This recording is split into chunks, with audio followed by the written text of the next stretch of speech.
As you can see, we're at a 24-hour Giant Eagle, which it doesn't look like it's open, but the Bible says, "Knock and the door shall be opened unto you." So we're about to go in there and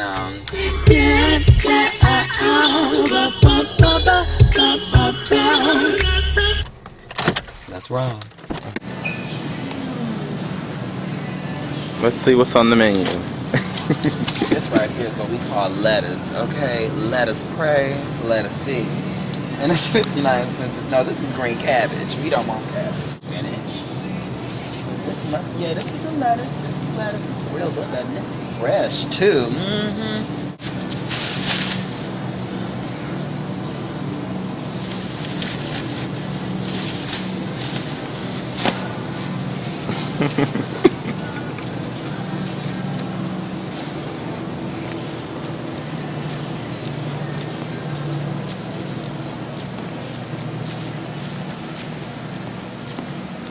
Oh, did they shut down the self-checkout machines? I'm mad.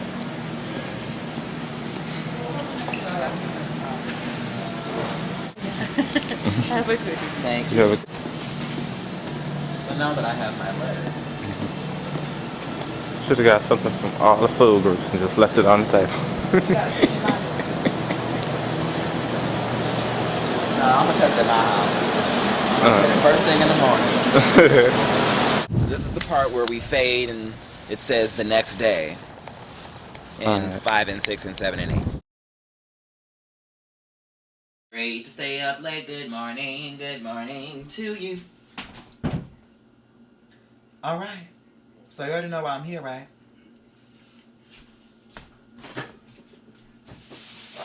I've got rhythm, I've got music, I've got lettuce. Who could ask for anything more?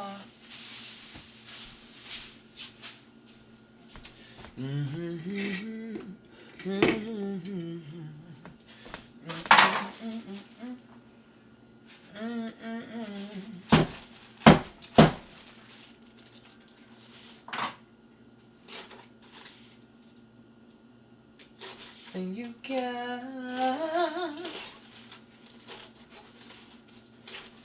rhythm.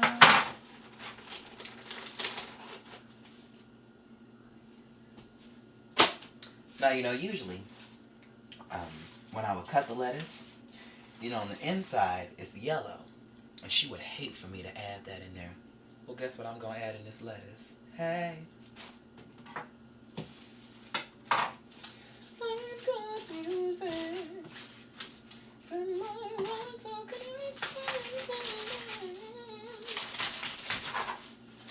I've got my MacBook and my microphone.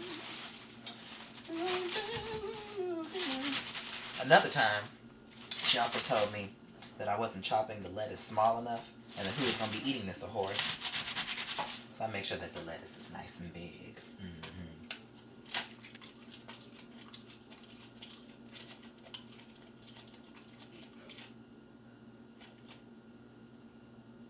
Bitch.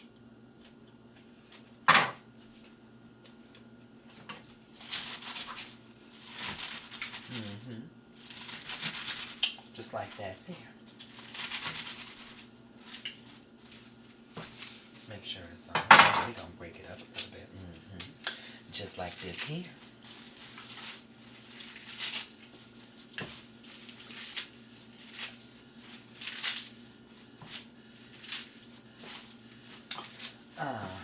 So that should be good. Toss your salad, huh?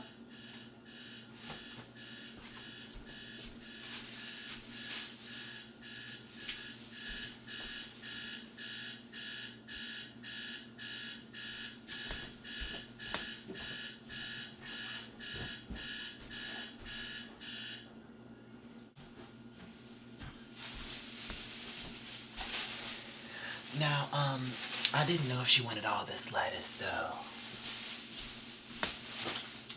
what I'm gonna end up doing is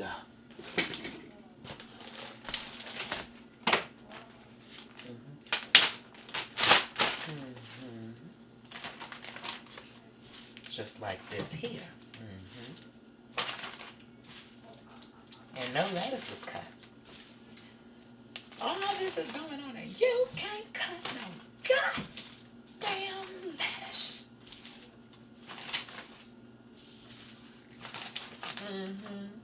Boston lettuce.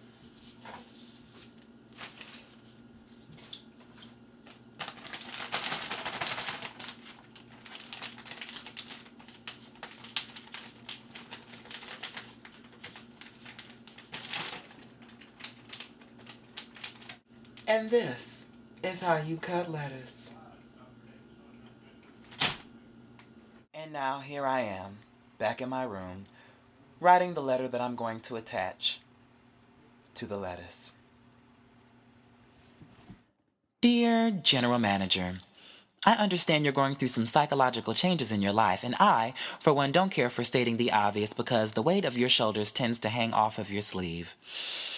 This kick was really a push into the right direction, so thank you for freeing me from your cold, lifeless grip as a sorry excuse for a general manager who couldn't even manage to do a full day's worth of work without sitting down and eating your pain away. I do wish nothing for the best of you, which is you still probably working here within the next 20 years before retiring to finally be able to take full care of your 2 dogs. I also wanted to thank you for giving me the inspiration to go on a rant about how you took me off of the schedule for a week because I didn't chop lettuce. Lettuce, you say? Because that was the only thing you could reference me not doing. I mean, even though my supervisor tells you I do what she tells me to do, you never fail to make her out to be not only a liar but incompetent to do her job. Which, by the way, does a way better job than you could ever do on your best day. I'm always on time, and if I'm late, I call. I stay late if you need me, regardless if I complained, and come in if I can on off days. I've never called in sick, called off, or did a no-call, no-show without backup. Unlike some of these other people you've hired, I would think you'd grasp hold that I wasn't as bad as you were making me out to be. No, I've never made myself out to be thebomb.com, but at the end of the day, I take care of folks because they take care of me. And while people were praying that something bad happened to you, I was asking God to give you peace. But I see you just disqualified my prayers because, lady, it's going to be a long time before you die because you got a hell of a lot of reaping to do. If you plant fuck you seeds, you'll get fuck you flowers. Anywho, I said all of that to say that I won't be coming back and enjoy the little bit of happiness you can get because God don't like ugly and he ain't crazy about pretty. Love with sincerity, Durand. P.S. Enjoy the cut lettuce. Take care now. Alright, I'm in my car. I have my bag of lettuce and the note attached. About to go and pick up my last check. Y'all thought I was playing, huh?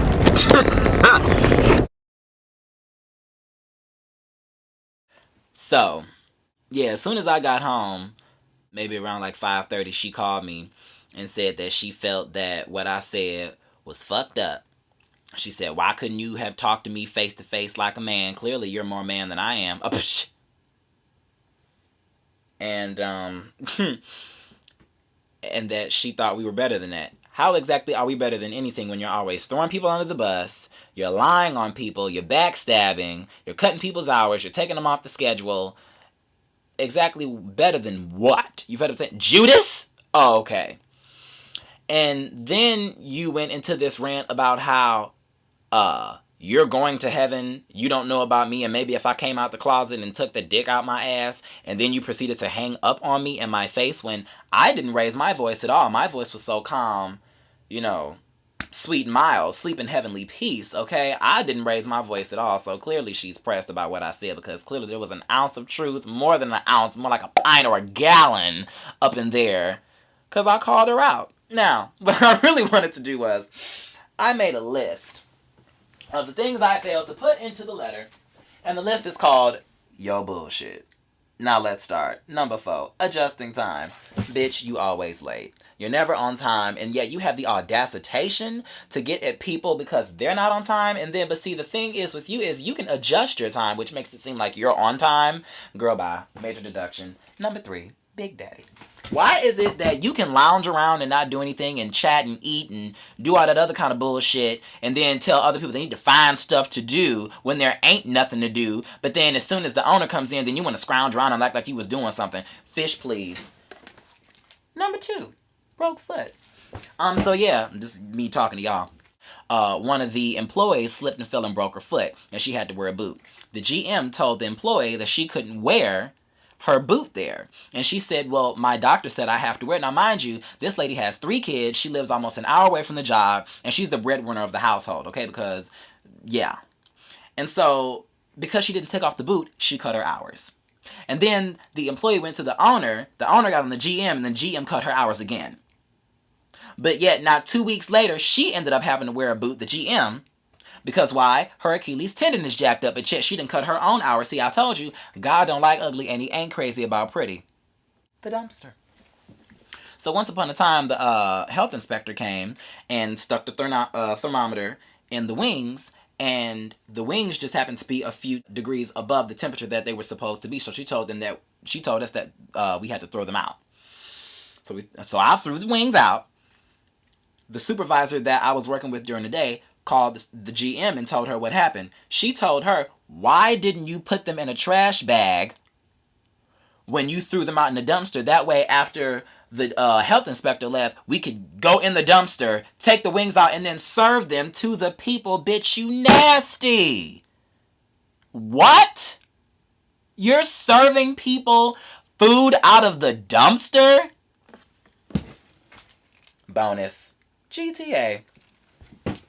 The employee, one of the employees, searched the GM's name and found her under the book of felonies.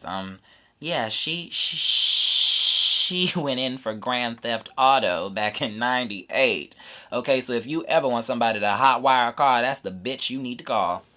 Another thing I failed to say in this letter was, this lady, she's hurt.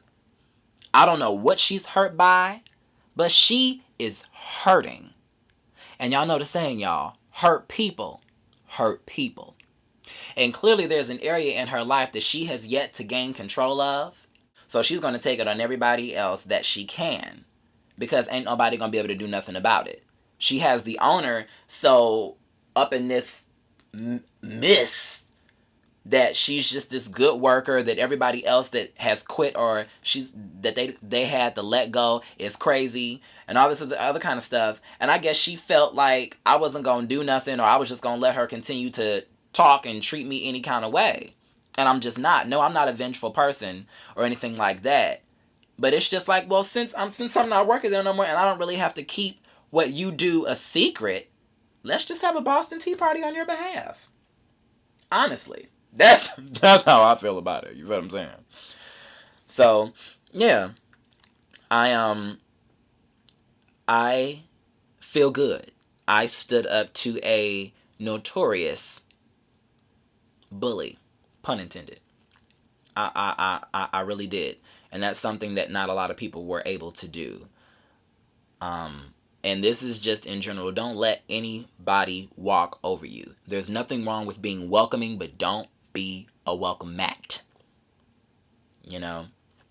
So, and another thing, just to add, when she said, why didn't I talk to her? I've learned in my short 22 years of living is that I'm not about to argue with anybody who has their mind made up. There's no point in arguing with me and making me trying to convert from Christianity to Hinduism. Not that I'm disrespecting anybody that is, but that's my own personal belief and I'm content with it, and you're not going to change my mind. So why even try to get into that kind of conversation with me if you know you're not going to crack me? That's the thing. Why would I try to tell you that I'm doing something when you're going to just disregard everything that I said and say no you didn't? Even when I have people that are vouching that I do what I'm supposed to do. Girl, bye. You got so much stuff coming to you, it don't even make no sense. So, as I said, enjoy the little bit of happiness you got right now. Because it's not going to last. I can guarantee you that, gal. Signing off.